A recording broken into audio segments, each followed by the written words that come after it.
Hello दोस्तों, श्री शिवाय नमस्तुभ्यम दोस्तों। तो अभी तक आप लोगों ने शिव महापुराण के कराने के नियम और जो लोग उसका पाठ करते हैं नित्य कैसे करना चाहिए उसका अध्ययन, उसके बारे में जाना और शिव पुराण का परिचय आप लोगों ने जाना। अब हम आज आप लोगों को सुनाते हैं विद्येश्वर संहिता का दूसरा अध्याय। उसमें व्यास जी क्या कहते हैं। हाँ, वीडियो को वही लोग पूरा सुनेंगे जो पूरा लास्ट तक सुन सकते हैं। बीच में वीडियो नहीं छोड़ी जाती है। शिव पुराण के अध्ययन मात्र से आपका कल्याण होगा, तो इसीलिए इस वीडियो को पूरा सुनना। और जो लोग नहीं सुनना चाहते हैं आधा वीडियो मत छोड़े, अन्यथा आप वीडियो को स्किप कर कर आगे बढ़ सकते हैं। तो चलिए आगे की सुनते हैं। अगला अध्याय। व्यास जी कहते हैं, सूत जी का यह वचन सुनकर वे सब महर्षि बोले, अब आप हमें वेदांत सार सर्वस्व रूप अद्भुत शिव पुराण की कथा सुनाइए। व्यास जी से सारे ऋषि कहते हैं। सूत जी ने कहा, आप सब महर्षिगण रोग शोक से रहित कल्याणमय भगवान शिव का स्मरण करके पुराण प्रवर शिव पुराण की जो वेद के सार तत्व से प्रकट हुआ है कथा सुनिए। शिव पुराण में भक्ति, ज्ञान और वैराग्य इन तीनों का प्रतिपूर्वक गान किया गया है और वेदांत, वेग, सद स्तुता विशेष रूप से वर्णन है। इस वर्तमान कल्प में जब सृष्टि कर्म आरंभ हुआ था, उन दिनों 6 कुलों के महर्षि परस्पर वाद विवाद करते हुए कहने लगे, अमुक वस्तु सबसे उत्कृष्ट है और अमुक नहीं है। उनके इस विवाद ने अत्यंत महान रूप धारण कर लिया। तब वे सब के सब अपनी शंका के समाधान के लिए सृष्टिकर्ता अविनाशी ब्रह्मा जी के पास गए और हाथ जोड़कर विनय भरी वाणी में बोले, प्रभु, आप संपूर्ण जगत को धारण पोषण करने वाले तथा समस्त कारणों के भी कारण हैं। हम यह जानना चाहते हैं कि संपूर्ण तत्वों से परे परातत्व पुराण पुरुष कौन है। ब्रह्मा जी ने कहा, जहाँ से मन सहित वाणी उन्हें न पाकर लौट आती है तथा जिनसे ब्रह्मा, विष्णु, रुद्र और इंद्र आदि से युक्त यह संपूर्ण जगत समस्त भूतों एवं इंद्रियों के साथ पहले प्रकट हुआ है, वे ही ये देव महादेव सर्वज्ञ एवं संपूर्ण जगत के स्वामी हैं।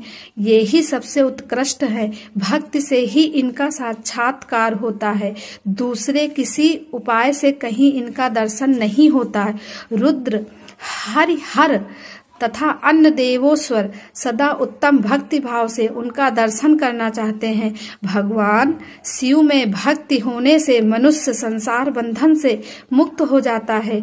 देवताओं के कृपा प्रसाद से उनमें भक्ति होती है और भक्ति से देवता का कृपा प्रसाद प्राप्त होता है।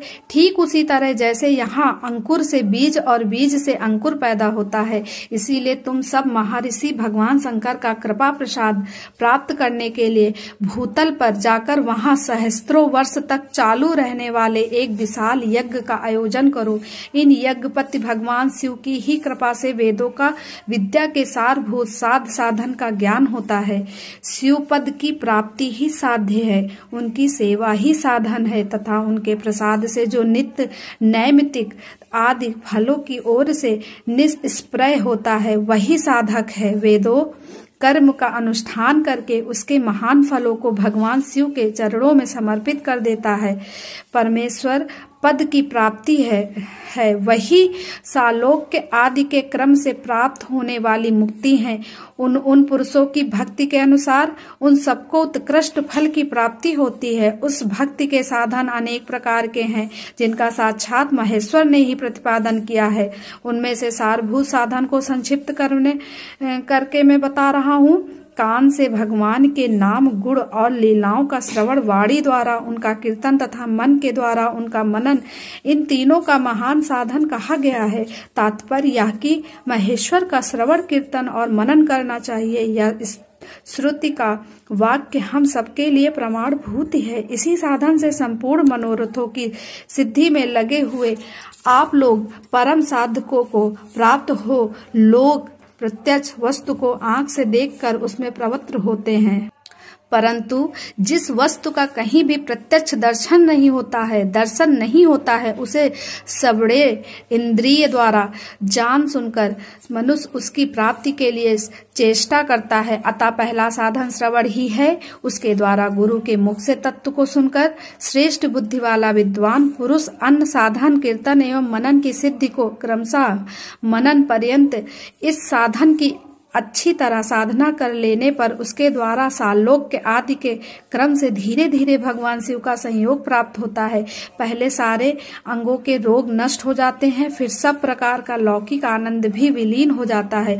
भगवान शंकर की पूजा, उनके नामों के जप तथा उनके गुणों रूप विलास और नामों का युक्त परार चित्र के द्वारा जो निरंतर परिशोधन या चिंतन होता है, उसी को मनन कहा गया है। वह परमेश्वर की कृपा दृष्टि से उपलब्ध होता है। उसे समस्त श्रेष्ठ साधनों में प्रधान या प्रमुख कहा गया है।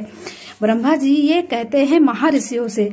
अब सूत जी क्या कहते हैं? सूत जी कहते हैं, मुनीश्वरों, इस साधन का महात्म बताने के प्रसंग में मैं आप लोगों के लिए एक प्राचीन वृतांत का वर्णन करूंगा, उसे ध्यान देकर आप सुने। पहले की बात है, परस्पर मुनियों के पुत्र मेरे गुरु व्यास देव जी सरस्वती नदी के सुंदर तट पर तपस्या कर रहे थे। कौन तपस्या कर रहा था? परस्पर मुनि के पुत्र गुरु व्यास देव सरस्वती नदी के सुंदर तट पर तपस्या कर रहे थे। एक दिन सूर्य तुल्य तेजस्वी विमान से यात्रा करते हुए भगवान सनत कुमार अकस्मात वहां जा पहुंचे। उन्होंने मेरे गुरु को वहां देखा। वे ध्यान में मग्न थे। उससे जगने पर उन्होंने ब्रह्मपुत्र सनत कुमार जी को अपने सामने उपस्थित देखा। देखकर वे बड़े वेग से उठे और उनके चरणों में प्रणाम करके उन्हें अर्घ्य दिया और देवताओं के बैठने योग्य आसन भी अर्पित किया। तब प्रश्न हुए। भगवान सनत कुमार विनीत भाव से खड़े हुए व्यास जी से गंभीर वाणी में बोले, मुने, तुम सत्य वस्तु का चिंतन करो। वह सत्य पदार्थ भगवान शिव ही हैं, जो तुम्हारे साक्षात्कार के विषय में होंगे। भगवान शंकर का श्रवण कीर्तन मनन ये तीन महत्तर साधन कहे गए हैं। ये तीनों ही वेद समस्त हैं। पूर्व काल में दूसरे साधनों के साम्र भ्रम में पड़कर घूमता घामता मंदराचल पर जा पहुंचा और वहां तपस्या करने लगा। तदंतर महेश्वर शिव की आज्ञा से भगवान नंदिकेश्वर वहां आए।